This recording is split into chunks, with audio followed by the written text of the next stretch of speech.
Hey you, it's a Unique History channel, and today we're doing a reading from Brazil South. It's Conquest and Settlement by 𝗕𝗿 𝗕𝗿, and we'll be reading Chapter 3, the Misiónes Orientales y Rio Grande do Sul. The geographical area of Brazil is completed in the extreme south by a natural quadrilateral almost a rhombus, precisely balanced on its lowest angle. That neatly outlined finger, almost completely girdled by water, is the state of Rio Grande do Sul. To the east is the Atlantic, in which these latitudes was at once known as the Sea of Paraguay. To the north, to the west, and the south are the rivers and lakes that separate Rio Grande do Sul from the adjoining state of Santa Catarina, the Republic of Argentina, and República Oriental del Uruguay. The short, dry boundary lines to the north and south are prolongations of the dividing lines of the rivers. They are there to confirm the lines laid out by nature. In short, it is all arranged and composed. It is not so difficult to accept a poet's image of his province. Your map is throbbing in my breast, because you are the shape of my heart. There is indeed something anatomical in the shape of this piece of Brazil. And to the province belongs a historical personality and a distinctly individual and social and economic life, although this individuality must be considered only in the terms of Rio Grande's role in the national complex. Rio Grande's particularities are the result of natural and ecological factors native to the region, and political conditions created there by the frontier. The first settlers in the continente de 𝗕𝗵 were also its first soldiers. They came knowing what they were, and from other regions of the Luso-Brazilian world, largely from the Azores and Portugal, all of them bearers of the same political tradition. For generations upon generations, those pioneers and their descendants would never cease to. The banishment of the most urgent of their duties was to spread the conquest and guard the frontiers. Rio Grande do Sul thus developed out of a geographic expansion and integration of Brazil. It was the first Lusitanian, then the Luso-Brazilian, and then the Brazilian that gave the direct to the Rio Grande's development. Responsible for the conquest and defense of Brazilian territory along its most vulnerable borders, our elders constructed the Provincia de São Pedro on the broad, solitary plains of the Capitania del Rey. Often ventures was not foreign, but demonstrably adverse to us, such as the operations in the name of Castile by the missions, are considered legitimate elements of our tradition. But because such ventures were executed outside of Luso-Brazilian jurisdiction in opposition to Portuguese rule, it is evident that they cannot be considered a part of our formative process. We shall not ignore them, however. Rather, it is up to us to identify and define them. If the forces of Spain had prevailed, it's most likely that the Rio Grande do Sul today, instead of being a living part of Brazil, would be nothing but a tiny, in the turbulent Hispanic-American world, semi-Guarani nation, an obscure remnant of the former Misiones Orientales. After nearly 2 centuries of the subterfuges and defiance, Portugal and Spain finally prepared to settle fairly the problem of their confrontation in this distant spot. At the other points where the Brazilian area touched the vast dominions of Spain, the process of the expansion was effected without wars and external rumblings. As a rule, the wilderness alone had to be conquered, but conditions were different along the Plata. The 2 legitimate crowns, each on its side, wrote the chronicle of the Rio de la Plata, and dependencies and blood. They fought savagely for the possession of the same territory, beginning with the founding of Colonia do Sacramento. There is not the slightest doubt that the 7 towns, the most important of the province of Paraguay, were not simple strongholds of catechization and edification. They were intensely occupied in the military training of Indians, and openly performed a political function. Complete information on this is available in the documents of the period, starting with those of the Jesuits. The data is copious and convincing. Considering all this, it is not easy to determine what impelled Father Carlos Techuar, S.J., to write his exhaustive chronicle of the 7 towns under the descripting title Historia de Rio Grande do Sul nos 𝗕𝗵𝗇 𝗦𝗂𝘁𝗵. I probably mispronounced that. Sorry. The first to censure him was the essay Augusto Meyer, who observed that the incriminated book did nothing but suggest the picture of a fictitious Rio Grande that could have been, but was never, more or less might have been, of the poet. Thus he scorned any consideration of the organic and defined the historical process based upon political history in order to adopt a dubious citation, pliable and mixed, in which the binocular view of the events permitted, embracing at a single glance the apology of the misiónes oriéntales. And on a more distant plane, far in the distance, a vague historical formation of the present of the Rio Grande do Sul. The eminent Jesuit writer goes on to the extreme, applying the name of the Rio Grandes to the Indians converted by Spanish fathers. The poor Paraguayans, as Father Antonio Cepp, founder of San Juan Bautista Reduction, called them with greater accuracy, were labeled by a name that was to appear only more than a century later, even not in that area of Spanish occupation. But Father 𝗕𝗵𝗇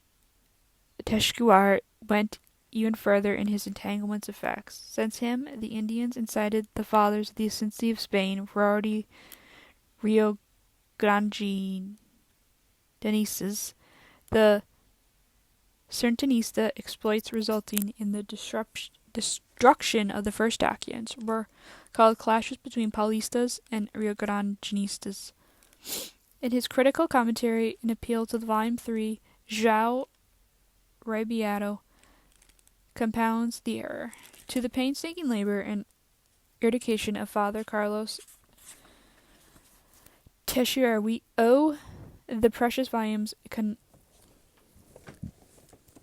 consecrated the first 2 centuries to the moral, economic, ethnographic, and political origins of the great state in which today is notable as an unexampled balance of the constructive forces of our civilization.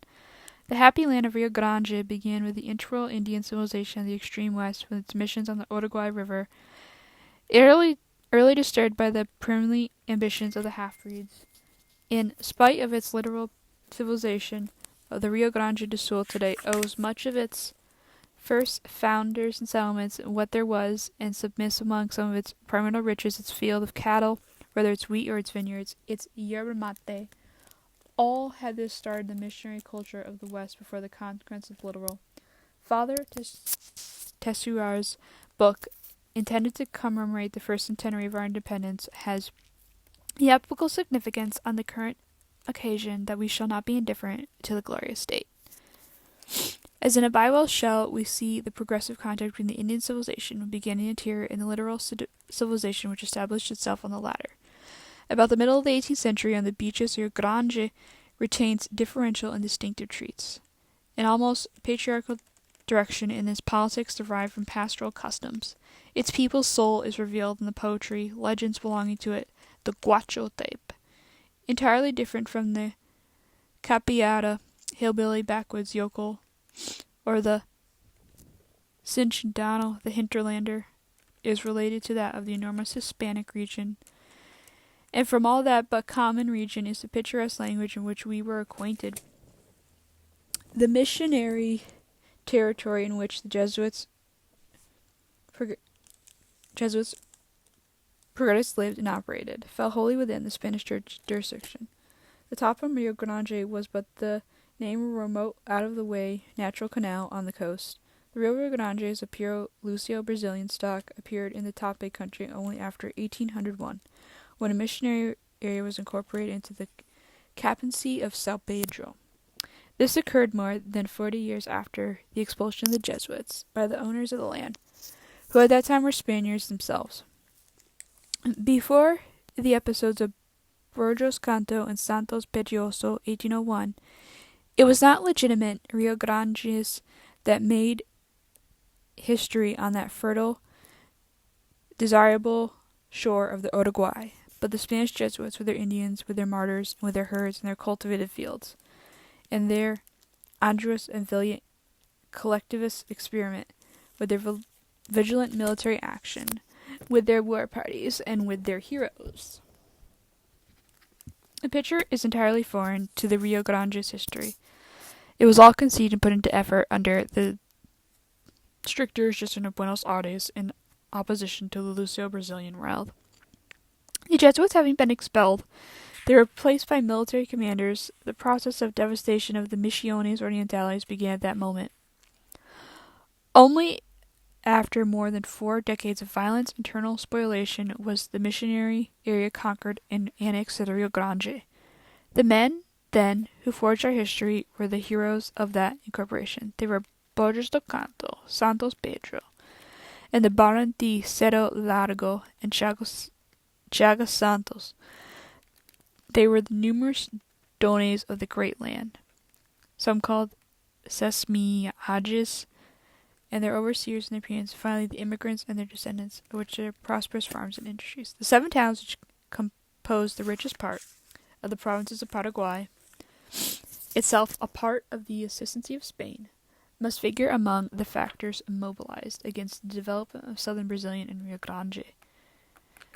Their history is a frustrated chapter of the Spanish expansion in the Americas, and interests us only as an element of contrast and agotism. No one on the Spanish side of our frontier has yet considered it otherwise. Father Pablo Hernandez, for example, himself a Jesuit and one of the most authoritative of Spanish historians of Jesuit enterprise in Paraguay, gives his considered opinion that Robert Southey in his writings History of Brazil was excused from dealing with the missions, for he declares that history is not included among the achievements of the Lucian colonization. The march of Rio Grande civilization was homogeneous, because it obeyed one single command, one perfectly determined policy. The course that it could have followed could not have been more than from the east to the west, from the littoral to the interior, and finally north to south. It is therefore to single out the factors that actively contributed to shaping Rio Grande do Sul. It was among the last areas of Portuguese America to be occupied, even though ever since the first Lusitanian maps it had been included in Portugal's dominions. For it lay between the natural gateways to Brazil, the Amazon and the Plata. The pioneers, furnished by men of the Lugana, started coming from the Atlantic Strip in the 1720s had begun, and it was in 1737 that the fort of the Jesus Maria Jose was built on the dangerous bar which 2 centuries before had received the name of Rio Grande de São Pedro. Around 𝗕𝗵, and at the foot of the modest military establishment erected by 𝗕𝗵𝗫 was developed the first stable in the continent de São Pedro. Thence, in successive greater movements, the conquest of the interior would radiate outward, in defiance of the plans and the ambitions of Spain, whose dominion, entrusted to the exclusive religious and civil administration of the Jesuits, compared nearly all of the territory from the eastern bank of the Uruguay to the veracáceas do mar on the plains and the veracáceas do 𝗕𝗵 on the flats of the 𝗕𝗵𝗫, planted at the strategic points in those immense natural pastoral lands, were the posts of missionary Indians, always closely attended by priests, and crossing the countryside in all directions their patrols. It was in the early years of the 17th century when the missionaries, duly accredited by the government in Buenos Aires, stepped out of the borders onto the left bank of the Uruguay. In the first penetration of the regular clerics of the Company of Jesus were not successful, for an initial group of converted Indians were entirely routed by the bandeirantes.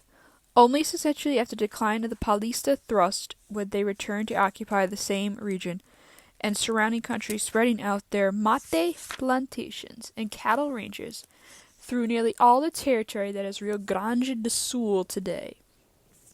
Well equipped now for war, the missionary Indians, under the military command of the fathers, would guarantee the crown of Spanish possession of the new dominion, and remain a constant threat to the regard of the Portuguese, who in 1680 had established themselves on the left bank of the Plata. It is Father Terichuar himself who declares at any time the fame of the valorous Guarani army had crossed the ocean, so high was the esteem won by the bravery and discipline of the Indians of the reductions. Together with the desire for land, what most kindled the capacity of the Portuguese and Spaniards was a new wealth. The innumerable herds that filled the grazing lands of Rio Grande and the Cis-Plantain shores. The cattle had multiplied in the smooth fat lands, where the descendants of the animals introduced there by Hernando Arias de Salvarado in the south and the Jesuits to the west across to the Uruguay. The plateau of 𝗕𝗵 de Serra also had been turned into a vast reservation for wild cattle. This was Versaria do Pinel, where the fathers sought to conceal the part of their herds from the hide hunters. Out of these cattle raidings was born the adventurer Guacho of the Uruguayan plains, a mixture of Spanish, Portuguese, and the Indian in unequal proportions. At the end of the 17th century and the beginning of the 18th century, Rio Grande was merely a string of land along the seaboard, infrequently crossed by primitive drovers. Flanking the Spanish region of the missions, the pioneers drove their herds across litigious territory, sandy wastes and backlands. From one stopover to another, impoverishing corrals along their route, they would go as far as Sorocaba, market, fairs, and farther. The semi-barbarous cattle industry, which at the time attracted adventurers of various regions and origins, also engrossed the first settlers, but they were soon installed on the broad tract of lands the semi-marijas, or else placed in the service of them overseers or peons, were simultaneously enlisted in the line corps and the militia. The strategic situation of those disputed lands required that every subject of Portugal who settled there should maintain a constant vigilante. The construction of the Presidio of Rio Grande was a step that failed because of its tardiness to achieve its objectives as regards the Plata. The Colonial do Sacramento was isolated by territory, completely in the hands of the enemy, and had no communications by sea. The Treaty of Madrid in 1750 provided for the exchange of the Colonial do Sacramento for the 7 towns, but in rebellion of the missionary Indians, everything reverted in 1761 to the previous situation. The ruinous of the Treaty of San Ildefonso, 1777, annulled the accession of the 7 towns then under the military administration of the Spanish, and the bridgehead over the Plata was lost. The Continente de São Pedro, however, things were less badly. The Spaniards, who in 1763 had taken possession of the Vila do Rio Grande, capital of competency in the upper bank of the capital, causing the government to move to Villamo, were expelled from those bases in 1776. And the 2 sensational assaults on Rio Padro in 1767, where the corps of the dragoons of Rio Grande had been transferred and also failed, with the Spaniards forced into a disastrous retreat. In spite of the hazards involved, the settlements of the interior continued at an increasing rate, particularly with the Valley of Hawaii after the Treaty of 1750, with an irresistible magnetism to the ownerless or government-owned lands, and the herds attracted by large numbers of people competing for their share. Besides the spontaneous mobilization of the inhabitants of the captaincy, other men hastened from all parts, principally from São Paulo. Cities and towns on the plateau of the 𝗕𝗵𝗇, formerly prosperous, were now dwindling away. Their able-bodied men, catching the same fever, gave up everything to head for the southern plains. From the sparse, unobtrusive initial penetrations, about 1725 or perhaps before, to the first frontier of the clashes, the builders of Rio Grande do Sul, all of them Portuguese for now, came to play an important role. Brito Pixito, his native son-in-law, João de Magalhães, the brave, celebrated 𝗕𝗵.𝗫, to whom, installed the captaincy, had been entrusted his successor, André Humberto Coutinho, Cristóvão Pinheiro de Abreu, Gomes Ferreira de Andrade, High Commissioner of the Declaration and Treaty of Madrid, Governor José Marcelino de Figueiredo, Francisco and Rafael Pinto Bandeira, father and son, and many others. In the presence of the enemy prepared to fight for the disputed lands, Brazil could no longer count on more than the momentum of the Sernistas. Nevertheless, it was thanks to the impetus of those bandeirantes the frontiers of the country had widened. The tremendous raider of the hinterland and wilderness had now disappeared to give way to the soldier and the cowboy, both merged into one. The frontiersmen of the Rio Grande and the bandeirante were generated by the same impulse, only time and the place were different. When the 18th century came to a close, little more than 60 years after the installation of the captaincy, this new administrative unit of the Viceroyalty of Brazil contained more or less than half its present area. The Uruguay and its tribulations was a Spanish river, except its upper course, 𝗕𝗵𝗫, was nothing but a frontier garrison. All of the Cabana, including the lands adjacent to it, were still under Spain's rule. Although without a trace of civil occupation, it was all wilderness and desert occupied by cattle and secretly watched over by transient military patrols. The Lucio Rio Grande territory was nothing more watered down by tribulation of Seward slopes. The Spanish forces that guarded the 𝗕𝗵𝗫 to the south were thrown back to the right bank only in the consequence of the outbreak of the hostilities in 1801. For the area of the Seven Towns, it was also alien to the Rio Grande world until about 1825. After it had been annexed for a quarter of a century, it continued to be popularly known as the province of Misiónes. Saint-Hilaire knew the region by no other name. But Rio Grande do São Pedro was now aware that it would obtain its destiny only after it incorporated the lands within its natural boundaries to the west and to the south. It was a few scant months after the close of the 18th century, tensions in Europe furnished the pretext for attacks against the misiónes oriéntales, and the broader shore of the 𝗕𝗵 and the 𝗕𝗵, the rivers that divide today's Rio Grande do Sul from Uruguay. Thus Rio Grande grew bit by bit. The advance of her boundary lines against enemy frontier was slow and laborious.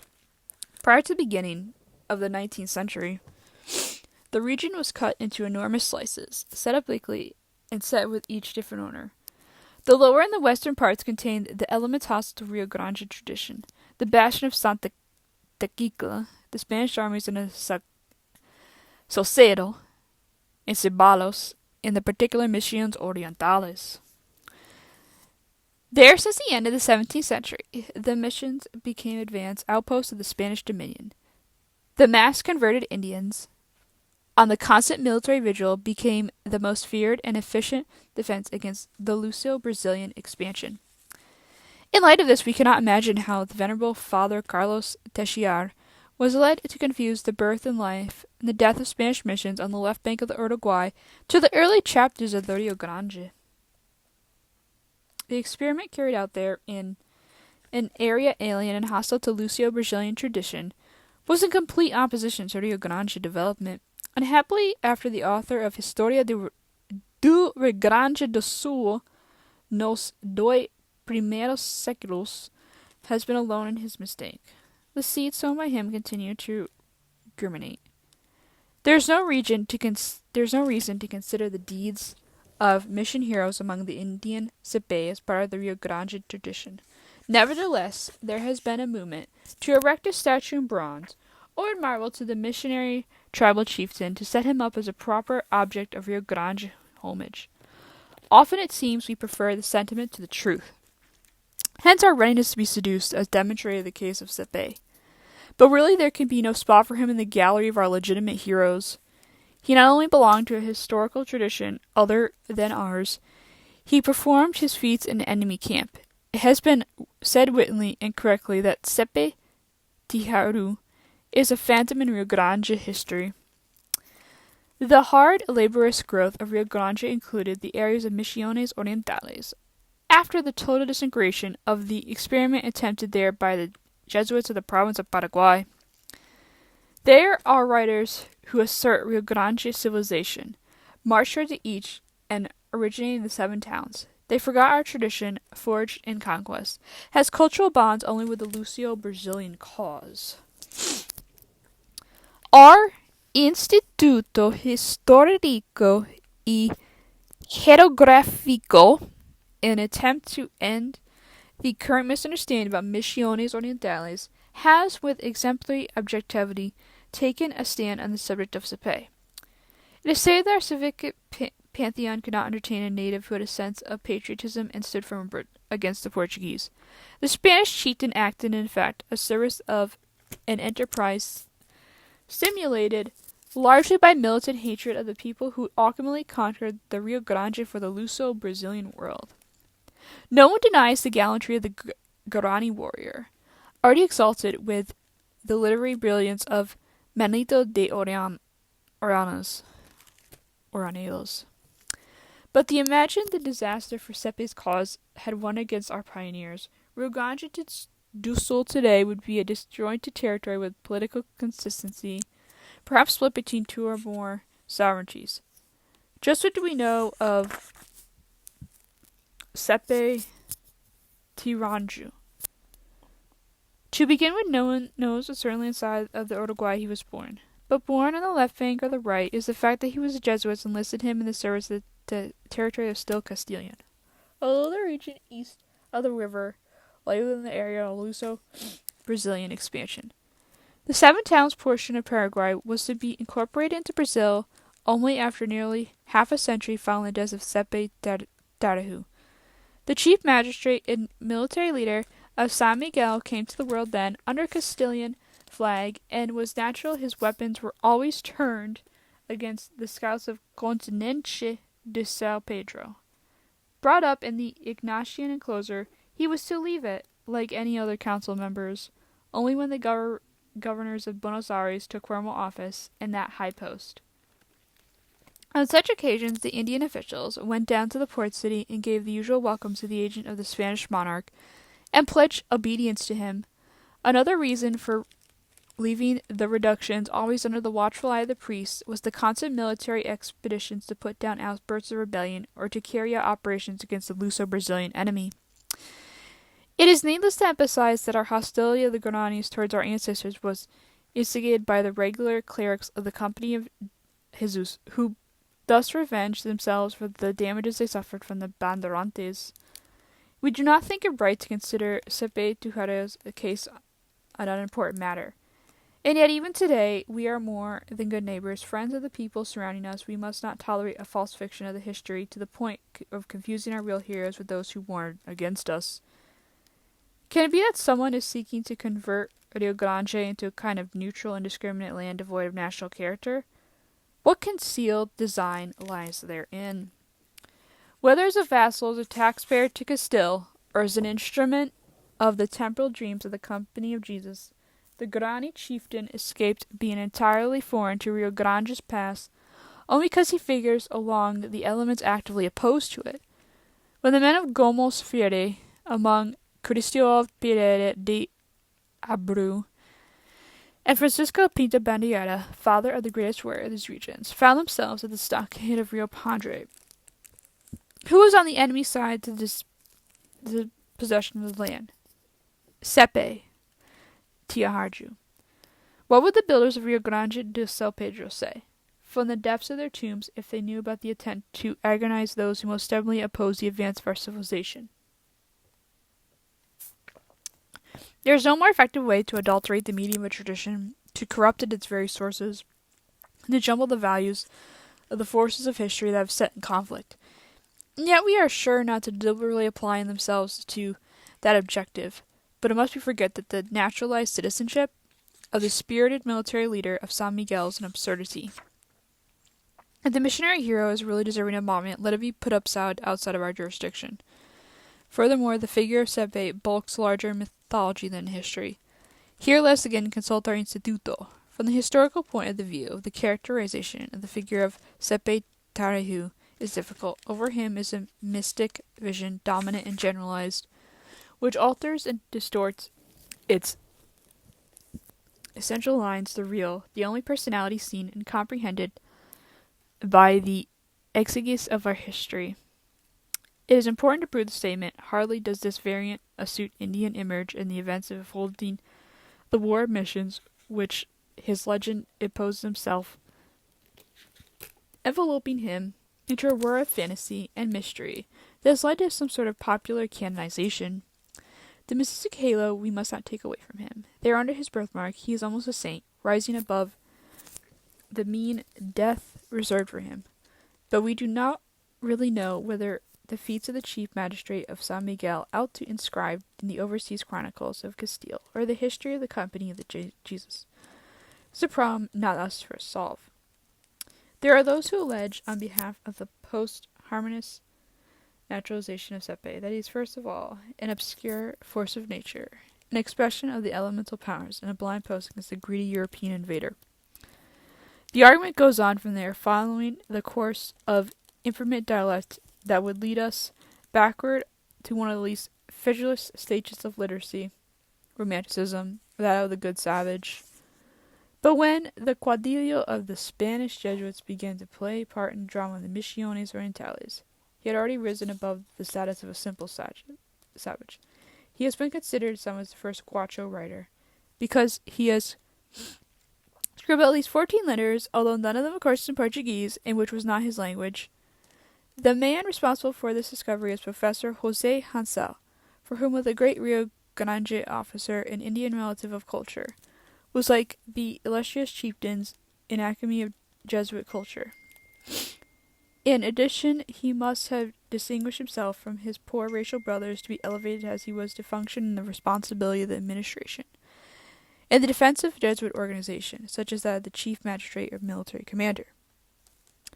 It does seem that everything would be easier to understand if we went to look on squarely the case of the Jesuit missions as it was in reality.